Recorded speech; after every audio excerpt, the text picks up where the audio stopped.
Radhe. Welcome to Adang astro. आपकी तार्किक बौद्धिक क्षमता, व्यापार में आपकी दक्षता, जीवन में सही समय पर सही निर्णय ले पाने की क्षमता और अपने फ़ायदे के लिए चीज़ों को बेहतर तरीके से इस्तेमाल कर पाने की क्षमता। बुद्ध जब आपके लिए बेहतर होता है तो इन चीज़ों को आप बेहतरीन तरीके से कर पाते हैं। देखो, बुद्ध का ये पर्वत क्षेत्र आपके लिए अत्यधिक महत्वपूर्ण है। आपके बुद्धि विवेक, आपकी बौद्धिक क्षमता, तर्क क्षमता, इन सारी चीज़ों का प्रतिनिधित्व करता है और इनकी बेहतरीन स्थिति में आप अपने जीवन की सर्वोच्च स्थिति को प्राप्त करने में समर्थ होते चले जाते हैं। यहाँ पर बहुत सारे चिन्ह होते हैं जो कि स्पष्ट तौर पे बताते हैं कि जीवन में कब किस तरीके से आपका विकास होगा, कब किस तरीके से आप अपने जीवन में आने वाली चुनौतियों का पूर्ण तरीके से निराकरण करके जीवन को और भी ज़्यादा बेहतरीन स्थिति तक लेते हुए चले जाएंगे। लेकिन इसके साथ ही कुछ रेखाएं होती हैं बुद्ध की, जो कि दूसरे क्षेत्र से बुद्ध की तरफ बढ़ती चली जाती है। इनका भी बड़ा प्रभाव होता है, क्योंकि अगर ये अच्छी स्थिति में हो या बुद्ध की रेखा कहीं से टूटी फूटी ना हो, कहीं से खंडित ना हो, कहीं से कुछ बुरे सिंबल उस पर ना हो, तो ये और भी ज़्यादा आपको प्रखर रूप से आगे बढ़ाने का काम करता है और आपकी सफलता और भी ज़्यादा दिन दुगुनी रात चौगुनी गति से आगे की तरफ बढ़ने लगती है। सामान्य तौर पे देखा जाता है कि जैसे जीवन रेखा आपकी नीचे की तरफ आई, इस क्षेत्र से निकल के एक बुद्धि की रेखा ऊपर की तरफ चलती चली गई है। रेखा सीधे भी जा सकती है, टूट फूट के छोटी छोटी रेखा के रूप में भी जा सकती है। ये हर एक हथेलियों में अलग अलग होता है कि ये कहाँ तक जाएगी, कितनी दूर तक जाएगी, पूरे बुद्ध के क्षेत्र तक या मध्य में ही जाके रुक जाएगी। अलग अलग जगह पर रुकने और अलग अलग जगह की जहां पर रुकी है वहां की स्थिति विशेष के आधार पर तय कर सकते हैं कि इसका प्रभाव किस हद तक आपके जीवन में पड़ेगा और किस कालखंड में पड़ेगा। लेकिन सामान्य तौर पर अगर मान लो कि बहुत सारे ऐसे लोग हैं जिनकी हथेली में निकली टूट टूट के आगे की तरफ बढ़ रही है, तो इसमें देखना पड़ेगा टूटने के बाद अंदर की तरफ यानी राहु की तरफ से बढ़ी है, या अगर देखेंगे इस क्षेत्र में है तो चंद्र की तरफ से बढ़ी है, यहाँ पे आ गई तो मंगल की तरफ से बढ़ी है, या फिर से राहु की तरफ से ही बढ़ी है। जब बढ़ी है तो बढ़ने के दरमियान उसकी जो है स्थिति क्या है, अर्धो रेखा के रूप में है, ऊर्ध्व रेखा के रूप में है। ऊर्ध्व यानी ऊपर की तरफ से, अर्धो यानी नीचे की तरफ डाउनफॉल में जा रही है। इसके अलावा इसे बाहरी रेखाओं ने किस हद तक काटा है, जो जिस रेखाओं ने काटा है वो टेम्पररी है या परमानेंट लाइन है, उसकी करंट कितनी है यानी कि उसमें ताकत कितनी है और किस हद तक इसे प्रभावित करने की क्षमता रखता है। जिस समय काट रहा है उस समय में यानी कि उस उम्र में बाकी ग्रह क्षेत्रों की स्थिति कैसी है और क्या प्रभाव दिखा रही है। अगर गुरु की स्थिति वहां पर अच्छा है तो प्रभावशाली ढंग से आप उससे मुकाबला कर पाएंगे। स्थिति अगर पूरी रेखा सीधी तरीके से गई है और ठीक उसी कालखंड में गुरु की स्थिति अच्छी है, शनि की स्थिति अच्छी है, तो आप बेहतर पैसा बनाएंगे, बेहतर पहचान बनाएंगे। सूर्य की स्थिति अच्छी है तो ये पहचान आपको बड़े राजकीय सम्मान की तरफ भी लेते हुए चली जाएगी। लेकिन उसी समय अगर इनकी स्थिति मान लो सूर्य की अच्छी नहीं है, शनि की अच्छी है, ठीक है, तो पहचान बड़ी होगी लेकिन खर्चे बहुत ज़्यादा हो जाएंगे और उस समय जो लाभ मिलना चाहिए वो नहीं मिलेगा। इसके साथ ही अंदर कहीं ना कहीं आपकी प्रतिष्ठा को भी आघात उस समय लग रहा होगा। आपके किसी अपनों के द्वारा, बाल बच्चों के द्वारा हो जाए या अपने किसी जो वेल विशर्स हैं उसके द्वारा हो जाए, माता पिता के जीवन में कुछ हो जाए, आपके जीवन में ही कुछ ऐसी चीज़ें हो जाए गुप्त रूप से जिसके बारे में आपको जानकारी नहीं है, बहुत बाद में पता चलेगा।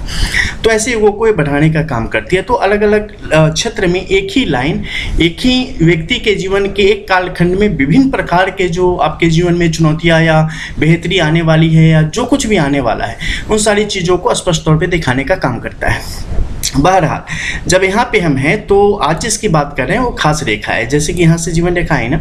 अब बुध की रेखा जैसे कि भी मैंने बताया यहाँ से सामान्य तौर पे निकलती है, या कुछ हथेली में देखेंगे कि भाग्य रेखा केतु के क्षेत्र से निकली है और इस रेखा से मिलते हुए आगे की तरफ बढ़ती हुई चली जाती है। ये भी टूटी फूटी खंडित अवस्था में हो सकती है या पूरी सीधी अवस्था में हो सकती है या नहीं भी हो सकती है। लेकिन एक अन्य स्थिति है जिसमें आप देखेंगे कि यहाँ पर जीवन रेखा आई है, कोई भाग्य रेखा की स्थिति यहाँ पर नहीं बनी है और बिल्कुल इससे अलग यानी कि स्वतंत्र रूप से एक रेखा निकल के ऊपर की तरफ बढ़ती चली गई है। जब भी इस क्षेत्र से रेखा निकलेगी और बुध के क्षेत्र में जाएगी, चाहे वो जीवन रेखा से संपर्क में हो, चाहे वो भाग्य रेखा से संपर्क में हो, चाहे वो चंद्र के क्षेत्र से संपर्क में हो, और बुध की रेखा ही कही जाएगी और उसी का पूर्ण प्रभाव, उसी दायित्व के साथ, उसी शक्ति के साथ वो आगे आपके जीवन को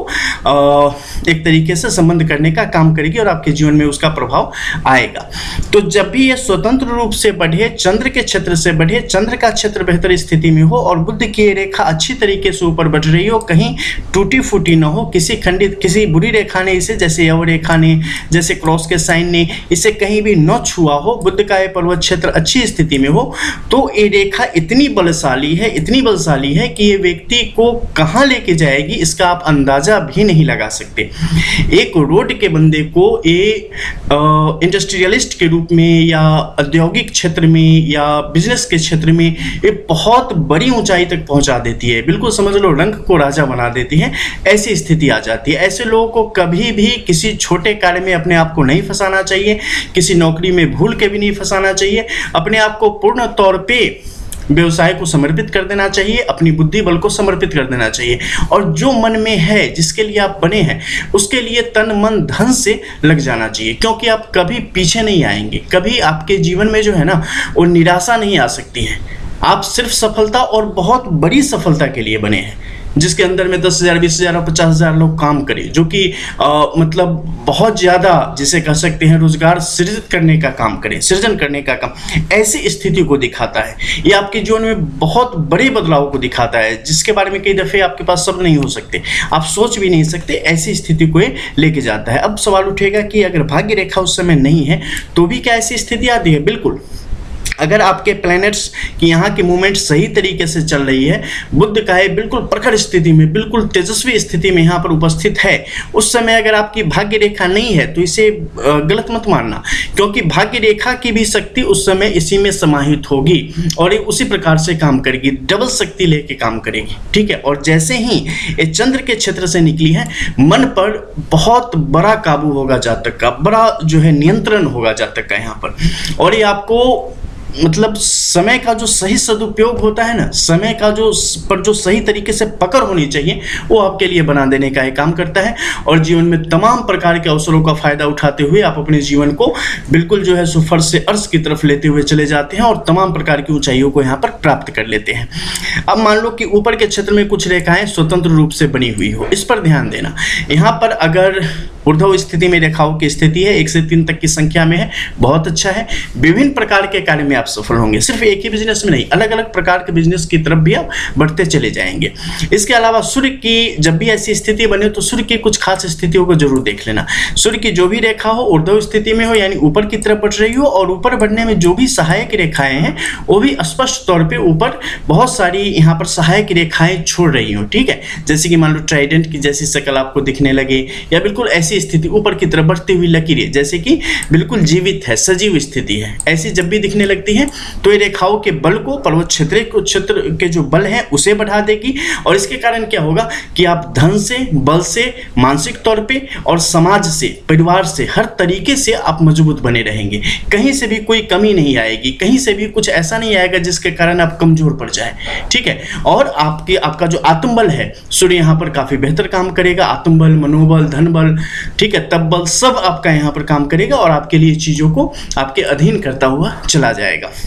गुरु की स्थिति जितनी अच्छी रहेगी उतने ज़्यादा आपको सही लोगों का और काम के लोगों का सपोर्ट यहाँ पर मिलता चला जाता है, और आपकी पहचान बनती चली जाती है, लीडरशिप क्वालिटी जो आपके अंदर है वो बिल्डअप होती चली जाती है, और जीवन को बेहतरीन तरीके से आप आगे बढ़ते चले जाते हैं। अब इसी के मध्य में चूंकि ये बाहर की तरफ से निकली है, मस्तिष्क रेखा की स्थिति कैसी है इसे भी देखा जाना चाहिए। अब 2 स्थिति यहाँ पे बनती है। मान लो मस्तिष्क रेखा बिल्कुल अलग से निकल के चल रही है, ठीक है, जीवन रेखा से उसका कोई संबंध नहीं है, अलग से निकल के चल रही है। ऐसी स्थिति में कई बार क्या होगा कि लोग आपके विरोध में चले जाते हैं, कि आप अपने मन से फैसले लेते हैं, बिल्कुल अलग फैसले लेते हैं, जब जो मन आता है जिसको बोल देते हैं, कुछ भी कर देते हैं, बिल्कुल स्ट्रेट फॉरवर्ड है। ऐसी सिचुएशन में कभी भी किसी के हिसाब से चलने की कोशिश मत करना, नहीं तो आपकी सारी शक्तियां धरी की धरी रह जाएगी, सारी काबिलियत धरी की धरी रह जाएगी। आप जो चाहते हो, जैसे चाहते हो, अपने आइडियाज के अनुसार ही जीवन में आगे बढ़ना। अब मान लो किसी की जीवन रेखा के साथ आगे की तरफ बढ़ रही है, उस समय भी जो आपका विचार है उसी के साथ आगे बढ़ना, सुनना सबकी, करना अपने मन की हमेशा, तो ही आपके लिए फायदे का सौदा यहाँ पर साबित होती चली जाएगी। और भी बहुत कुछ होते हैं जिसके प्रभाव आपके जीवन में अलग अलग तरीके से आते हैं, जानेंगे उन सब के बारे में भी जब मौके आएंगे। मिलते हैं फिर, तब तक के लिए जय जय Shri Radhe. Only one real astrology अगर आप जानना चाहते हैं, पामिस्ट्री आप जानना चाहते हैं, तो रंग एस्ट्रो के अलावा यूट्यूब पे, पूरे यूट्यूब पे, एंटायर यूट्यूब पे और कोई भी ऑप्शन आपके पास अवेलेबल नहीं होता है। तो रियल पामिस्ट्री के लिए आप रंग एस्ट्रो पर ही बने रहे। मिलते हैं फिर, जय जय श्री राधे।